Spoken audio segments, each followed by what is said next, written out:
Hello. Hello, how are you? Time travel. Doesn't time travel fast? It does, very fast. Yeah, we're now into that time of the year that all the plants are starting to give fruit.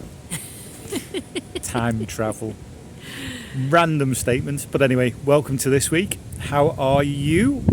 Welcome to all our new subscribers. Thank you for subscribing and supporting us. We really do appreciate it. Helps the channel grow.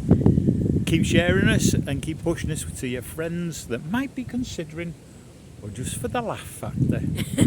Your humour factor, do you mean? I'm not humorous. Keep your eye out during the video to see what the point is with the time travel statement. Oh, okay. I was going to use that as the exit. Never mind, spoiled. Right, so this week, time travel. Rugby. Yep. Searching for a very old building in Rugby which we couldn't find an address for, so we just had to search for, which we did find in the end. Yes. And it wasn't the old curiosity shop. No, that's a different story. Okay. Leamington Spa. Yeah, and lots of rain.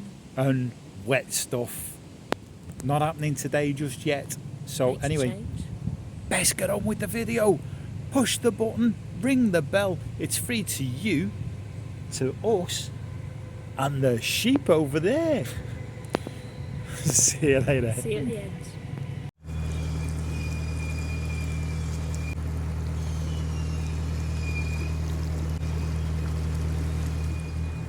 So, you never guess what you're going to see as you go along the canal. But as we go straight down, under Bridge 48, and Bridge 45 goes to nowhere from the look of it. Oh, there's a little bit. Welcome to Rugby. So we're in Newbold upon Avon in Rugby. We're just going under bridge number 50. Go down to about Bridge 58, I think it is, where the water point is, and we'll spend a bit of time to see what's in the town. After traipsing round a couple of streets in Rugby, because it's very hard to find an address on the internet, this building in front of us is the 14th century remains, the oldest building left in Rugby. It used to be Chew's Butchers. It's now a nail art studio. It has also been a boutique. So as Tash said, this used to be the butchers, and in the story rhyme, Tom Thumb had a black eye and had a steak put on it. Apparently this is where the steak came from. All around the town there's various monuments, obviously, to the game of rugby. This one is to William Webb Ellis, who was the founder of the game. This very impressive building is one end of the old rugby schoolhouse.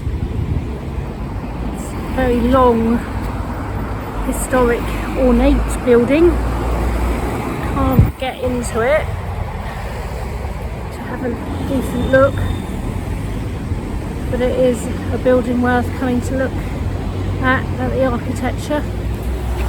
And on the opposite side of the road is what looks like the old chapel to the school, which has brickwork above it saying it was built in 1885.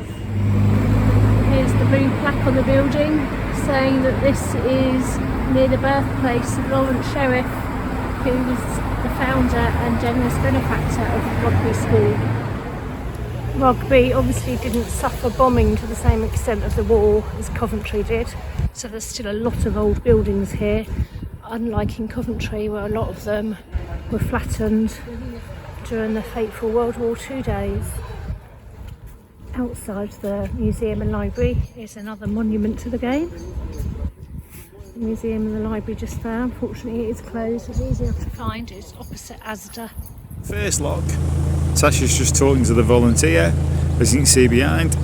This is what the bottom of Helmorton looks like.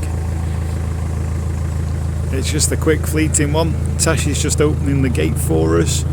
So we're going to stop off here and see whether we can catch up with Compostaloos. See you later. Going back up through Helmorton Locks today towards Braunston, and we've hit a very busy period. Don't often see it forward breast across the canal. Plus there's 2 more boats in front of us locking up before we do. Right, missus? Yeah, another wet one.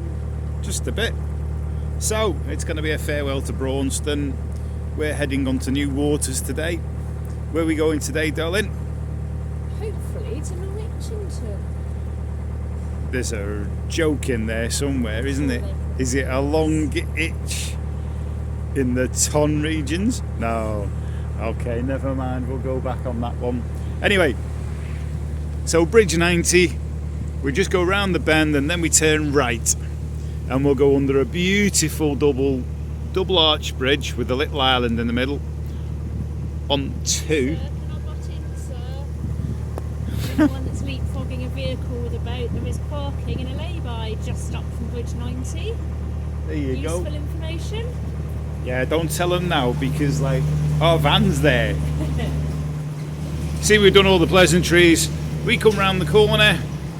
You're okay, but you have got a boat on this side. Yeah, I know I make a great door. Also make a great throttle stopper as well with my big fat bump. So Braunston's known for being one of the homes of boating, as you can see, but traditional workboats like this. So there you go, canal art. It's really nicely painted. Yeah. You get many different variants as you come along here. Braunston's a nice place to visit if you just want to come for a day out. There's 2 pubs.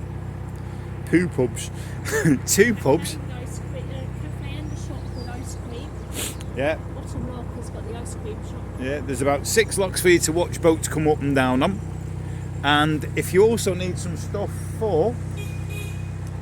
There's a boat coming. So, yeah, I'll come back to what I was saying in a minute once we've got past this junction. But this is the junction, yeah.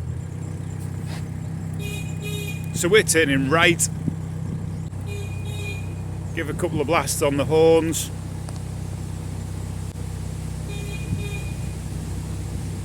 Nothing's coming because there's been no reply. So you've got a Midland Chandlers and the wind to blow the front end of the boat. That takes you up to Braunston, as in the village of, and we never got to see the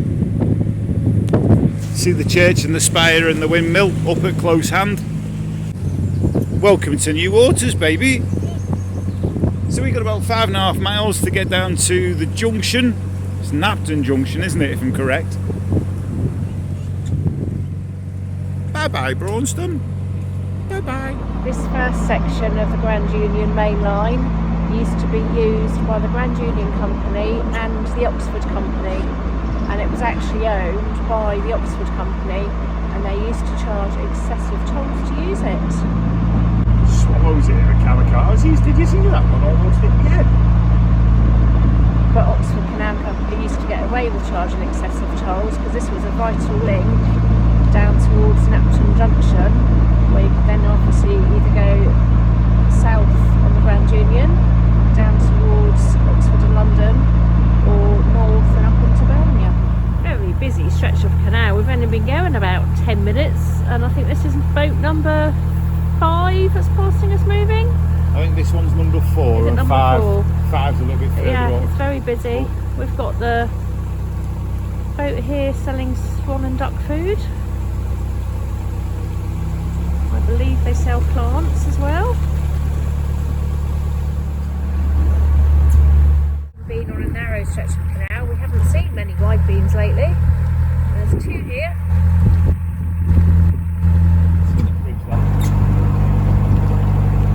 Bridge 100 here. Looks a bit sorry for itself.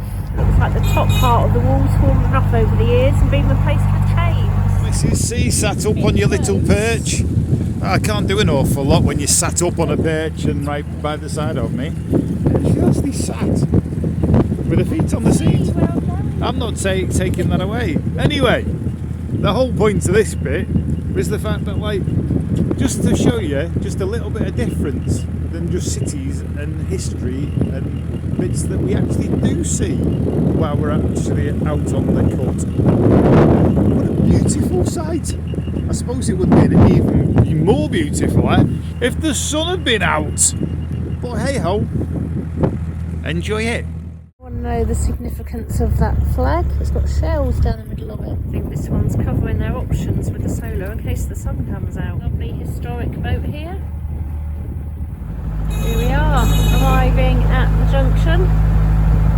See the sign over there. Turning right towards Warwick. Turning on takes you down towards Banbury. Wigram's Turn Waterside Marina, another Aquavista Marina on our left hand side there. Bit dusty. Lots and lots of historic boats along this stretch. This one is Sandpiper.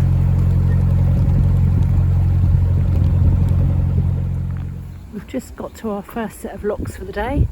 This is Calcut locks, outside Calcut boats. A different design to what we've seen before. Let's go and have a closer look. Although these are big gates on a double lock, they're actually lighter than some of the single gates we've done. Lock mechanisms look like they'd be more suited on the seafront, on a harbour wall. They're really big. But they're still operated simply with a windlass, and then they've got a locking mechanism to keep them in place, which is here. It's on there like that. There's another boat come to join the party in the rain, which means we'll get through these locks a bit easier with 4 of us working them, so that's good. But there are boats going down the front of us, so they're all against us. Although they're wide locks, they're not taking too long to fill, and it's windy now, so I'm going to get off of here. So we've got onto Stockton Locks, working our way in down and towards Royal Leamington Spa. So we're going down these locks, and from the look of it there's somebody going to come up the other way, so that makes it easier for us. Tasha's gone off to do the 3rd lock, and we're going down in the 2nd lock, working our way nice and slowly, no rush. The weather is just absolutely been soaking wet. We are wet through to the skin, but hey, that's the joys of boating. So right, time to get on. We're going down. Time for me to move on with our next lot. You near the air going through the locks, the washes, because we've got lower than the actual pound. So it's time for me to disappear. Catch you in a bit. It's real. It really is real, you know. Time travel. We've come into Long Itchington to find the co-op to get some supplies, and we're just walking past this cottage, and what does that blue plaque say? It says a blue plaque, and it says Jacob von Hogflume, 1864 to 1909, inventor of time travel, lived here. That's one of the most amusing ones we've seen. In 2169. So Doctor Who, was he your cousin, or did he find it all? Or is it Back to the Future? Ah, Doc! Yeah. Marty has found the time travel DeLorean. Anyway, we'll keep searching now for the DeLorean. Yeah, hey, that way. It's the bridge that says welcome to Royal Leamington Spa. New place of visit, eh, baby? The sign was just the other side of the bridge, and I didn't get the video on quick enough to get it. But welcome to Royal Leamington Spa. It's hopefully going to be a few days here, isn't it? About a week. That means we're telling people we're about, won't it? See what we can get up to this week. See what places of interest we can see. See how much work we can get done on the boat, and how much stock we can make at the same time. But we've just come underneath Bridge 37. The other side of that bridge is the Fusilier pub. The blackberries are already almost ready to be picked too. The Elderberries are coming out, and yeah, everything's hunky-dory. See what we can get over the next week or so. Did you find it then? The link to time travel. Well worth a visit to Long Itchington. It is a really nice village. Yeah, Lots of pubs. You could do a pub crawl, go in each one and end up in a bit of a state. very much so. I wanted to, but I wasn't allowed. Well, we weren't allowed. It's the fact that money wasn't allowing, wasn't it? Yeah. So anyway, hope you've enjoyed that. Where does our adventure take us next? Well, if you've been with us, we've actually got to Royal Leamington Spa, so you might have a bit of a clue of where we might be. Anyway, There's a folk festival in Warwick this weekend, so gives away where we're going to be, doesn't it, really? so hopefully you'll enjoy that on next week's video. So enjoy and see you next week. Push the button, ring the bell, share us with your friends. I love your high-pitched voice. We're not trading, so there's no customers either. Well, we have had customers. We've been doing drop-offs with the van for the cleaning products. I was meaning on the towpath. But we've got more stock, so come and catch up with us. See you later. Bye.